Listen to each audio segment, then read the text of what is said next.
Good morning, everyone. My name is Timothy Lee, and I'm a mining analyst here at Red Cloud Securities. We welcome Jose Garcia, CEO of SilverX Mining. He will speak to us about SilverX, an exciting emerging silver producer with its Nueva Recuperada mine in Peru, where they are ramping up production while also conducting exploration. Jose, you have 15 minutes, and then we'll have a 5-minute Q&A at the end of the session. And attendees, please feel free to ask questions using the Q&A link below. Take it away, Jose. Thank you, Tim. Thank you, Red Cloud, and thank you everyone for attending today's presentation. Yes, we are SilverX. We are an emerging silver producer and explorer in Peru in particular, and we aim to grow throughout Latin America in the next few years as a mid-tier producer. We are one of the most dynamic junior silver companies in the market. We went public just 8 months ago in July. And we are a really particular junior because we are both having very exciting exploration, but more importantly, we are in production. We are a company that has been built over more than 4 years and actually has put together a nice district of silver veins in central Peru. We've done a consolidation with a very good team on the ground, primarily based in Lima, in the capital city, which includes myself.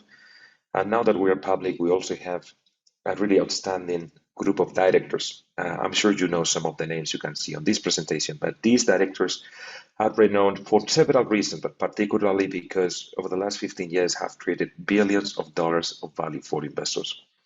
SilverX is nothing but one more episode of the long story of the X companies.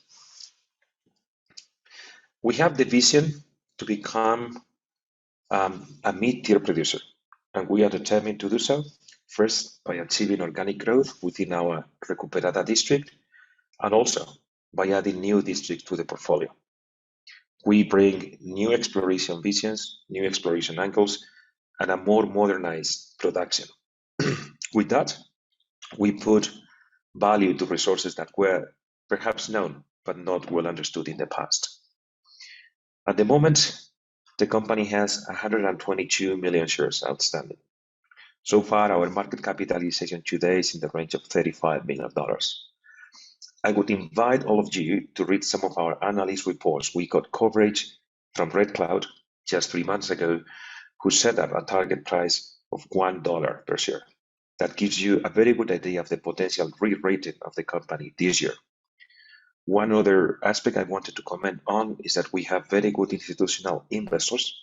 We have Baker Steel Resources out of England. We've got US Global out of Texas. We've got Sprott Asset Management out of Canada. And we've got Earth Resource Investment out of Zurich. But more importantly, the managers and insiders account for more than 30% of the stock. I'm still myself the largest shareholder in the company. And if you look at CEDAR, you will see that in between Christmas and New Year, I actually bought shares consistently.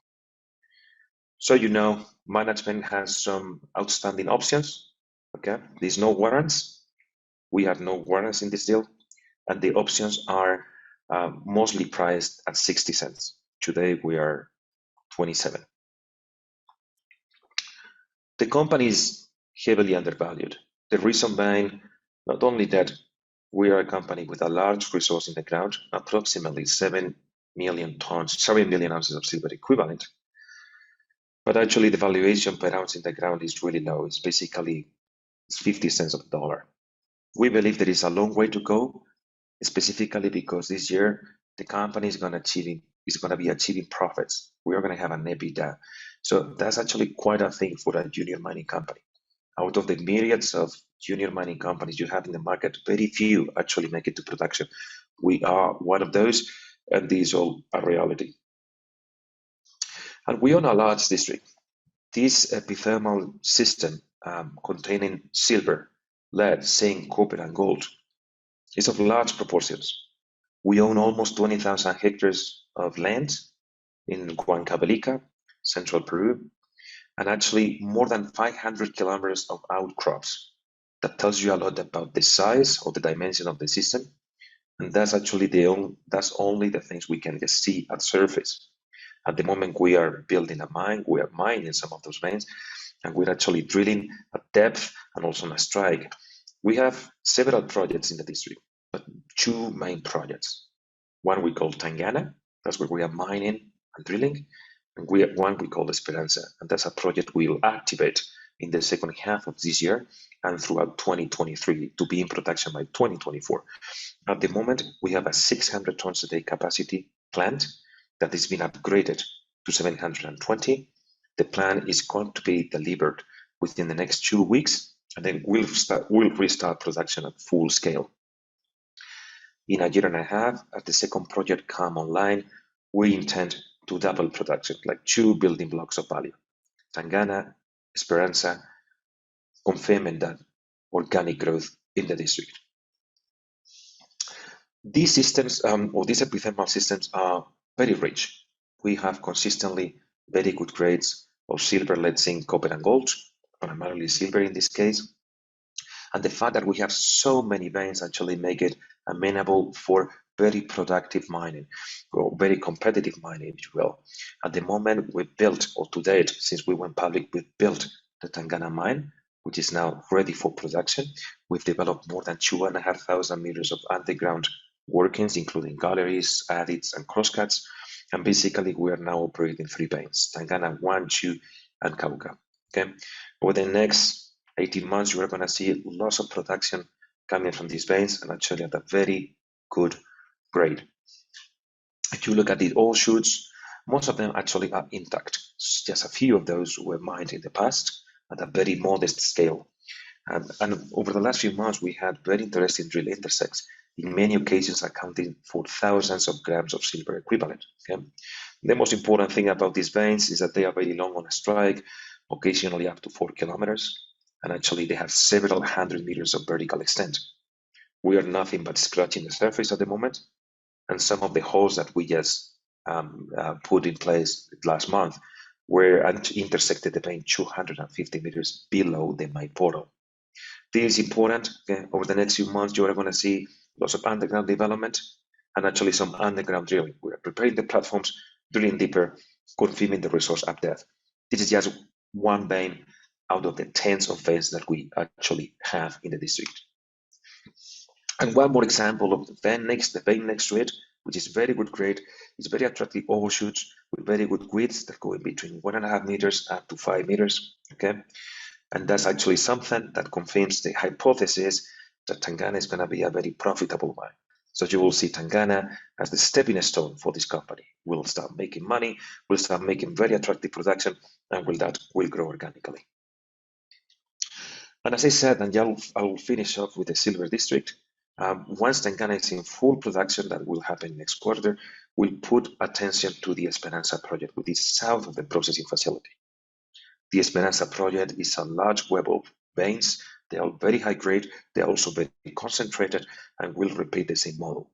One integrated holistic infrastructure enabling several veins of very high grade. Good productivity. At the moment, the plant is fully permitted. We are 600 tons a day, remember, expanding to 720 tons a day, connected to the national grid. We have infrastructure, and we have the social license to operate. I think there is very few companies that can say that. Calling your attention also that we have good grades. Just in Esperanza, we expect grades in the range of 15 ounces of silver. So in other words, somewhere around 450, 500 grams of silver. And I will summarize now the catalyst that you want to see this year as investors. Okay, the next few weeks we'll announce that the plant is completed. So basically, we can restart production at full capacity. Okay, we'll have a new resource estimate in Q2. Basically, we'll include more and more measured and indicated resources, and we'll continue with our drilling plan. Just for this year, we have more than 15,000 meters in a forecast. Okay. As we see the organic growth of the district happening immediately, we have already submitted an environmental impact study for an expanded capacity of up to 2,500 tons a day. That's, in other words, 3.5 times the current capacity. Why is that? Because we have that vision, and it's actually based on the fact that there's lots of resources in this district. Okay. But we also have other projects next to our silver project. We'll activate Esperanza, as I said, and other satellite projects will be looking for third parties to come take on, okay, and create value. Also, finally, we have a potential gold disseminated target in the district, and that will get drilled next quarter as well. If there is good news on there, you will see that in the market. But that's what the silver district of Nueva Recuperada is all about. On top of that, we have a very attractive gold project in southern Peru. It's called Corioco, and it's a low sulfidation environment with very high grade veins. It's more than 15 veins that we know with very good grades. In this year, 2022, we'll complete not only mapping, we'll continue mapping, we'll likely complete geophysics, and we might actually start a drilling program. We are also looking for a potential district consolidation in this area. That's SilverX in a nutshell. We're extremely happy with our portfolio. We're building a company for real. You can see some pictures of the daily life at the mine. There's all of us working up there in Huachocolpa. But also, as I said, we are determined to build a mid-tier producer sooner than later. So we are looking at other opportunities, both in Peru and in other Latin American countries. And we aim to be the partner of choice in the future consolidation of this mid-tier producer. Okay, so please keep an eye on SilverX. You are going to see a very quick re-rating of our stock. There's never been such an opportunity to buy a stock at these prices when the last financing was done at 60 cents. So you are going to see the stock re-rating very dramatically. You are going to see production, going to see exploration, and you should see actually M&A as well. That's all I wanted to say today, and thank you again for taking the time. Great. Thank you very much for the presentation, Jose. We'll now move to the Q&A session. We do have a couple of questions. What's your mining approach to narrow width veins? And you're emphasizing looking for more wider veins from here on. Yes, our veins go from 1.5 meters to up to several meters, right? But on average, let's assume at 1.5 meters. We mechanize that in Peru. We employ both overhand cut and fill and long hole blasting techniques. It's all mechanized with jumbo, both actually bursting, or say horizontal operations, and also vertical operation. In Peru, actually, that's very common, and actually our cost is to date very well contained. We are operating at a very good cost and a very good sort of productivity rate. Great. And can your current EBITDA finance your projects, or would you look to go back to the market at some point? No, we are not intending to come back to the market. We are funded for the project. We obviously anticipate good profits from the operations. So basically, the sustaining capex of the project will be paid from operations, from sales. And we might actually look to do some refinancing of some of the local debt that we have on a country level, but not intending to come back to the market. Great. And one question, looking at downstream, concentrate treatment and refining charges have increased, more than doubled compared to Q3. How do you deal with that increase and the ramification of on your margins? Actually, our margins are increasing now, despite the increase in the TCs, right? And they're increasing because we have better grades, and actually because prices are good. Regarding the concentrates, we produce two concentrates. We produce a silver and lead concentrate, and we produce a zinc concentrate. They are both very standard values and very standard metallurgy. We are selling the concentrates to Trafigura at the Lima port, and we do so under the so-called international benchmark, which is a very competitive one in Peru. Great. And kind of following up on that, do you have an off-taker currently? And is there a strategic partner potentially in the picture? Trafigura has been our strategic partner to date. They have an uptake for the next year and something, okay? And we'll probably extend it for one more year, okay? There's obviously potential partnerships in the future. As you can see, the district is growing. We intend more than triple production. within 2.5 years. So I think there is definitely ample room for partnerships. Great. And obviously you've spoken a bit more, you've consolidated a fair amount of properties in the district there, and there may be further opportunities. Are there, basically, do you have enough to work with currently with quite a few veins to explore and so on? Or are you still looking to expand the property package in that area? We're actually happy with what we have, very happy, and we have a lot on our plate. Having said that, and given that we actually have the upper hand in the district and that we understand the geology and we've achieved lots of success in understanding the district, we'll gradually acquire more just to consolidate the land package to make sure that any potential regional upside is with us as well. So you will see some consolidation in the next 2 or 3 months maximum. Okay, great. And one question here more on the stock price and things, but some of the question here. We've seen a lot of selling from anonymous sellers. Is there more information on previous financings that were done lower than the RTO price? Or do you have any information on potentially where the selling of that stock is coming from? That's an interesting question. I don't have all the intelligence. It was obviously a worrying factor the last few months because we saw some selling that didn't make much sense to me. I guess some of the people that came with previous shell, with the company we merged into, were well in the money.